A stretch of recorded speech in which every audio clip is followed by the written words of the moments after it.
Will you answer the call in the middle of it all? Gotta be a watchman on the wall. Gotta be a watchman on the wall. We're all the same team with a vision and a dream. Gotta be a watchman on the wall.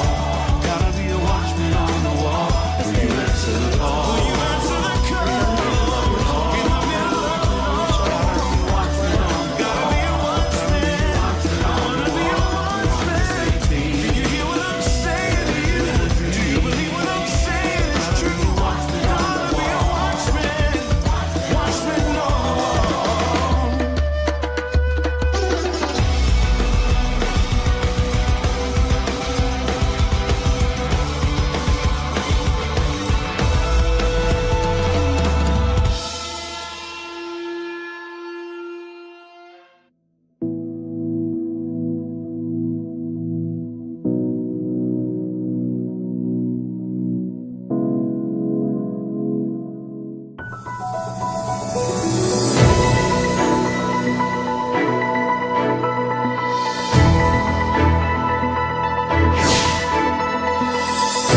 지난 8월 13일 이스라엘과 아랍에미리트 간에 맺은 평화협약과 관련해서 아랍연맹이 한 목소리를 내는데 실패했습니다.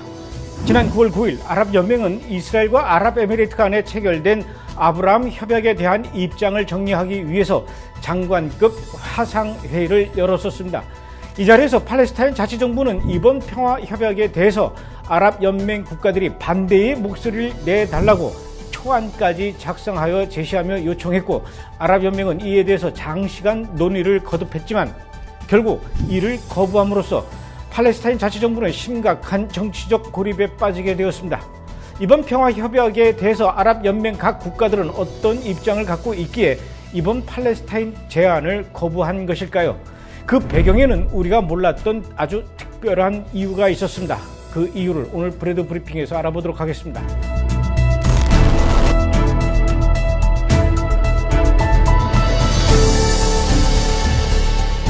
우선 이번에 팔레스타인 자치정부의 제안을 거부한 아랍연맹은 어떤 단체인지부터 좀 알아보겠습니다. 아랍연맹은 중동의 평화와 안전을 확보하고 주권과 독립을 수호하기 위해서 1945년에 창설된 국가연합기구인데요.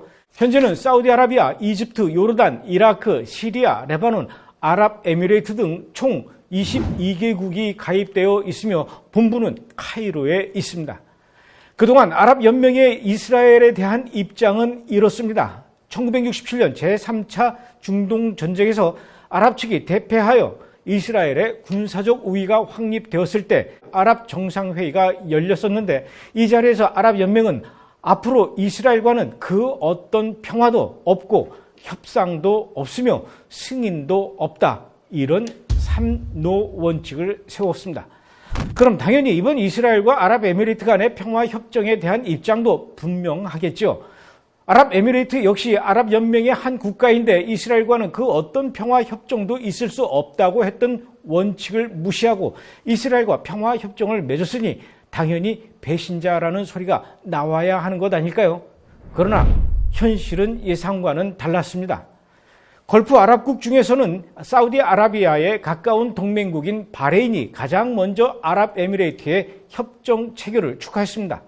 바레인은 이번 평화협약이 역사적이라면서 지역의 안정성을 강화시킬 것이라며 기대감을 나타내기도 했었죠. 그리고 한술 더 떠서 바레인은 이스라엘과 아랍에미레이트가 평화협정을 맺은 뒤 한 달 만에 이스라엘과 수교를 맺으며 국교 정상화에 합의를 했습니다. 바레인이 이스라엘과 수교를 맺었다는 것은 굉장히 큰 의미가 있는 일이죠. 면적은 제주도의 3분의 1에 불과하고 인구도 약 140만 명 정도밖에 안 되는 작은 나라지만 사실은 그 뒤에 사우디아라비아가 굳건히 버티고 있는, 다시 말해 사우디아라비아와 절대적인 경제적, 군사적 협력 관계를 맺고 있는 나라입니다. 그러니까 이번에 바레인이 이스라엘과 수교를 맺었다는 것은 사우디아라비아의 암묵적 동의가 있었다는 것을 의미한다는 얘기죠. 아랍연맹 소속 국가 중에 하나인 오만의 입장은 어떨까요? 오만의 국영통신인 ONA가 보도한 성명에 따르면 아랍에미레이트가 이스라엘과의 관계 정상화에 대한 결정에 지지를 표명한다, 이렇게 밝혔습니다. 수도 카이로에 있는 아랍연맹에 본부를 둔 이집트 역시 이집트의 대통령인 압둘 파타 엘시시가 자신의 트위터에서 이번 합의에 대해 이스라엘의 팔레스타인 영토 합병을 중단하고 중동 평화를 위한 조치를 취하기 위해서 미국과 아랍에미레이트 그리고 이스라엘이 공동 성명을 발표한 것에 대해서 감사를 표한다 이렇게 적으면서 아랍에미레이트의 왕세자에게 축하 전화까지 했다고 합니다. 자, 이렇게 아랍연맹 22개 나라 중에서 아랍에미레이트와 바레인 그리고 오만과 이집트, 사우디아라비아까지 공식적으로 이번 협정을 반기고 있고 또 겉으로 표현만 안 했다 뿐이지 더 많은 아랍연맹 국가들이 이번 평화협약을 반기고 있는 그런 분위기입니다.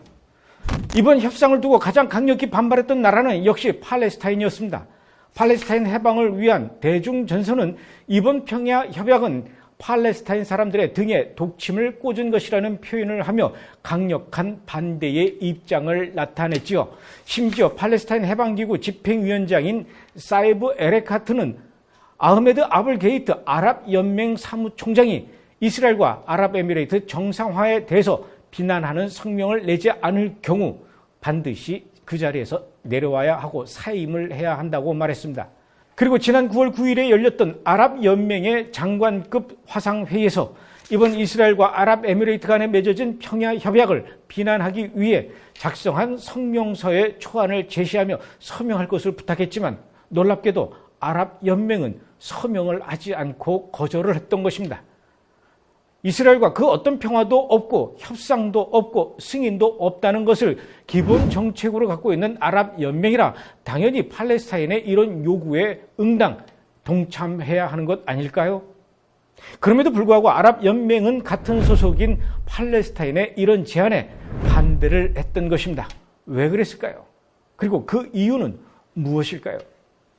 이번 아랍연맹이 이번에 팔레스타인의 요청을 거부한 이유는 바로 팔레스타인 자치정부의 심각한 부정부패였다고 합니다.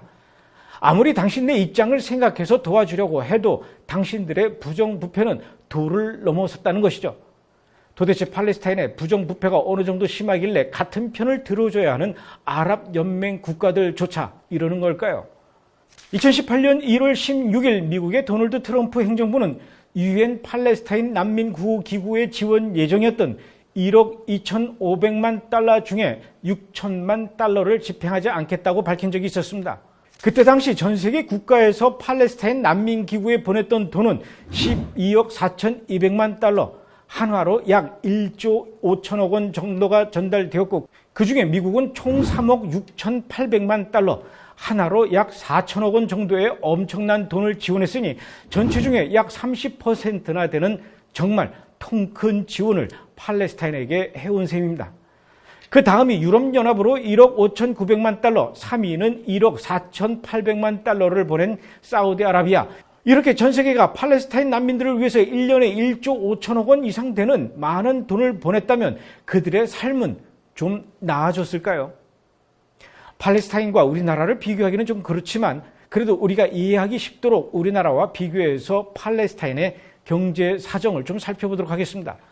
우리나라의 2016년 1인당 국민 총소득 GNI가 27,561달러이지만 팔레스타인은 2016년 1인당 국민 총소득 GNI는 3,290달러입니다.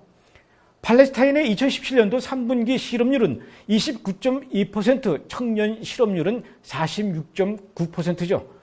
특히 가자지구는 2019년 세계은행의 보고서에 따르면 2018년 0.9%의 경제 성장률을 기록했지만 인구 증가율이 약 3%인 점을 감안할 때 전체적인 성장 궤도는 내려가고 있으며 실질 소득은 크게 줄어들고 생활 환경이 악화되고 있다고 보도했습니다.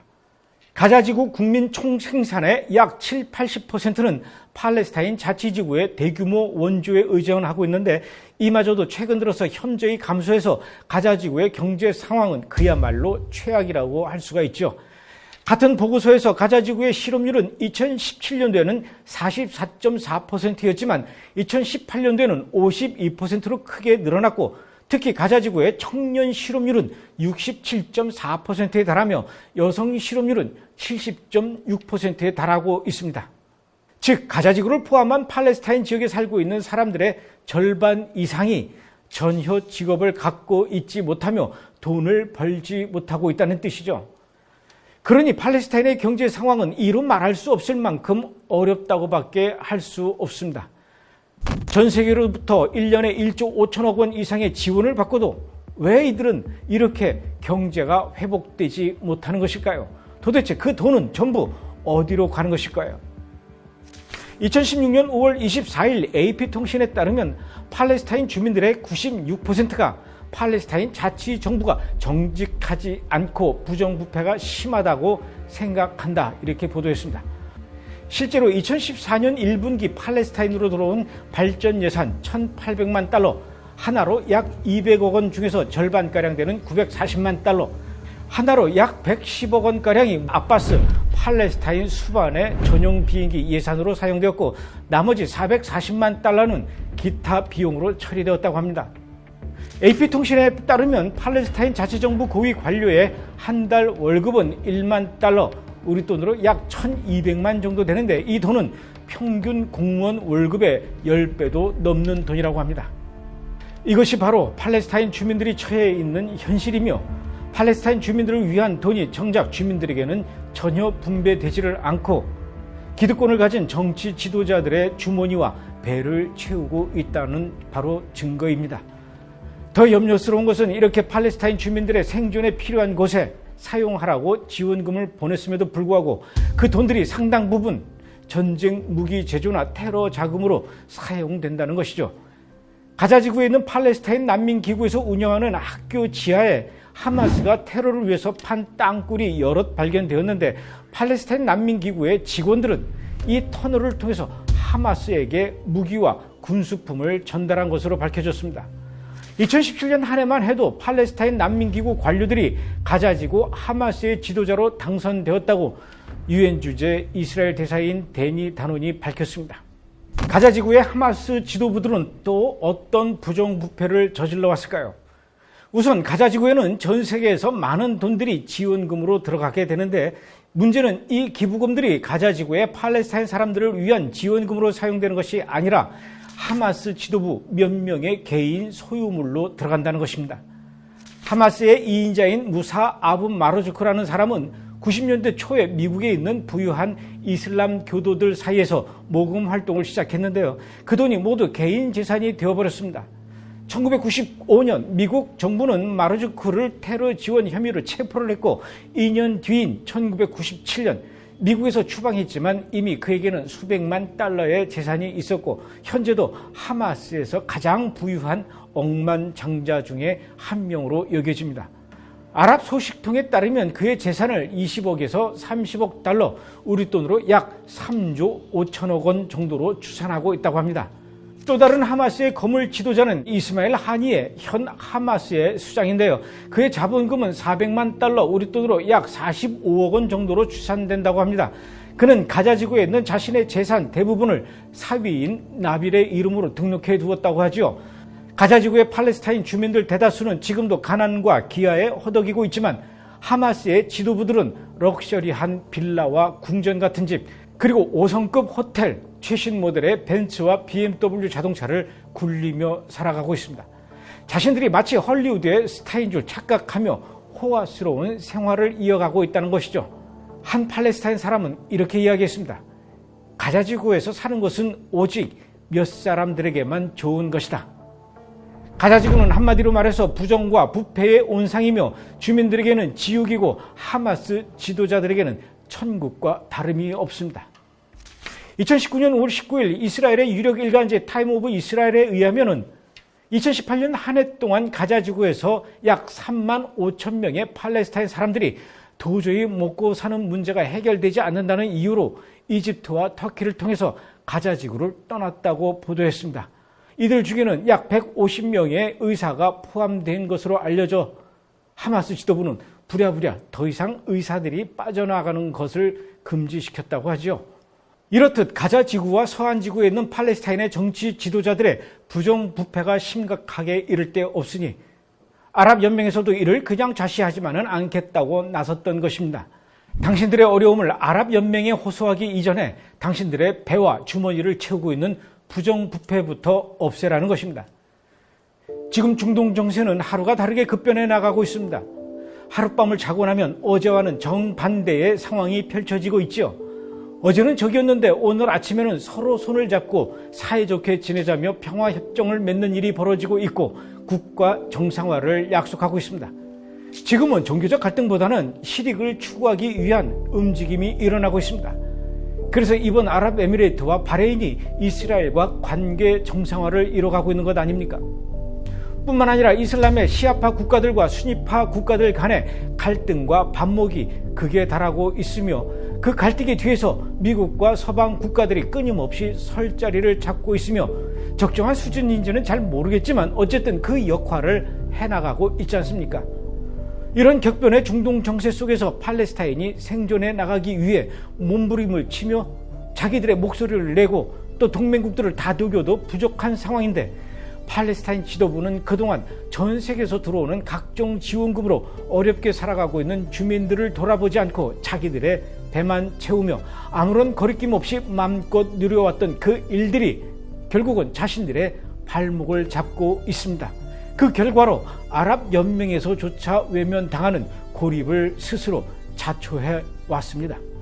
이제 팔레스타인 편에 서려는 국가는 찾아보기 힘들고 그야말로 사면초가의 상황이라고 해도 틀린 말은 아닐 것 같습니다. 이제 팔레스타인은 국제사회에서 정상국가로 인정받기를 원한다면, 그래서 이스라엘과 정식으로 협상 테이블에 앉아서 자신들의 입장을 이야기하고 토론하기 원한다면 그들 속에 뿌리 깊게 퍼져 있는 정치 지도자들의 부정부패를 스스로 돌아보고 고쳐 나가야 합니다. 그렇지 않으면 국제사회는 물론이고 심지어 동맹국가라고 할 수 있는 아랍연맹에게까지도 철저히 외면당할 수밖에 없다는 것을 알아야 한다는 얘기죠. 물론 지금까지 해왔던 전력을 보더라도 그들이 절대로 앞으로 나아질 기미가 보이지 않는다는 것을 알지만 그래도 그들이 이런 뼈아픈 지적을 받아들이지 않는다면 아무도 팔레스타인 자치정부의 이야기를 귀담아 듣지 않게 될 것은 분명해 보입니다. 이번 주 브레드 브리핑이었습니다.